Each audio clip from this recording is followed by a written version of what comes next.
इसकी चिकित्सा व्यवस्थाएं एकदम से चरमरा गई। लेकिन राजधानी की बात करें तो अधिकांश जो हॉस्पिटल है, चाहे कांवटिया हो, चाहे जयपुरिया हो, चाहे एसएमएस हॉस्पिटल हो, वहां पे ये व्यवस्थाएं काफी हद तक काबू में कर ली गई है। यदि बात करें जिस तरह से डॉक्टरों की, सेवारत डॉक्टरों की, जिस तरह से ये देखा जाता है कि इनके गुट लेकर, जो कार्य बहिष्कार को लेकर जिस तरह से इनको नोटिस दिया गया था, जिस तरह सरकार ने एक्शन दिखाया गया था, उसके बाद जो सेवारत चिकित्सक है वो दो गुटों में बढ़ चुका है। जयपुर हॉस्पिटल हो या अधिकांश जो प्रदेश में, राजधानी में जो हॉस्पिटल है, वहां पे डॉक्टरों का दूसरा धड़ा है, वो कार्य बहिष्कार के एकदम पक्ष में नहीं है, जिसको लेकर जो कार्य है वो सुचारू रूप से चालू है। लेकिन प्रदेश की बात करूं तो प्रदेश के अधिकांश सीएचसी, पीएचसी सेवा केंद्रों पर चिकित्सा व्यवस्था पूरी तरह से गड़बड़ चुकी है। जिस तरह से सरकार ने एकदम से सेवारत चिकित्सकों की पर एक्शन किया, जिस तरह से सेवारत चिकित्सकों ने 18 दिसंबर को यह हड़ताल का ऐलान किया था, लेकिन उससे 2 दिन पहले ही सेवारत चिकित्सकों ने कार्य बहिष्कार कर दिया। वजह इसकी है कि सरकार ने इस तरह से एक्शन दिखाया और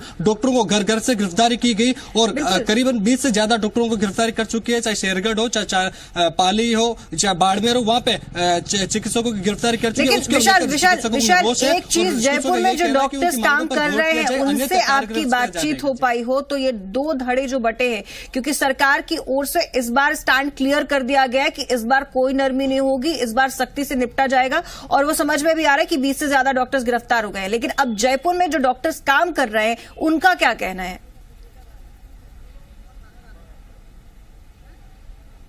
देखिए, जिस तरह से चिकित्सा मंत्री कालीचरण साहब ने अपने कई बार बयान दिया था और कल भी उन्होंने ये भी कहा था कि सरकार अब किसी तरह की नरमी नहीं दिखाएगी। यही वजह है कि चिकित्सकों की 2 दिन पहले गिरफ्तारी कर गई और चिकित्सकों ने कार्य बहिष्कार भी 2 दिन पहले कर दिया गया था। लेकिन जिस तरह से चिकित्सा मंत्री और राज्य सरकार के सख्त रवैये के बाद जो डॉक्टरों का है, जो उनमें से 2 धड़ा बन चुका है। यदि बात करूं तो प्रदेश अध्यक्ष है, संयोजक सेवारत चिकित्सकों के डॉक्टर अजय चौधरी, वो भी भूमिगत हो चुके हैं। उनके अलावा जो इनके नेता है सेवारत चिकित्सकों के, वो भी भूमिगत हो चुके हैं। लेकिन वो खासतौर पर सोशल मीडिया पर सक्रिय है। उन्होंने व्हाट्सएप ग्रुप बना दिए हैं, अलग अलग व्हाट्सएप ग्रुप के जरिए ये पुलिस को एकदम जिस तरह से उनको दिखा रहे हैं कि हम अभी भी इस सेवारत चिकित्सकों की जो हड़ताल है उन पर सुचारू रूप से बने हुए हैं, अपने सक्षम है। लेकिन कहा जा सकता है कि डॉक्टरों के 2 धड़े पर बंटने के बाद कहीं ना कहीं आंदोलन नरम रूप ले चुका है। और लेकिन जो सेवारत चिकित्सक प्रदेश डॉक्टर अजय चौधरी, वो सोशल मीडिया के द्वारा भ्रामकता भी फैला रहे हैं। कहीं ना कहीं देखा जाए तो उनके एक ग्रुप में मैं भी जुड़ा हूं, लेकिन वहां पे उन्होंने जो आंदोलन को लेकर जिस तरह से बता रहे हैं कि हम इस तरह से आंदोलन को एक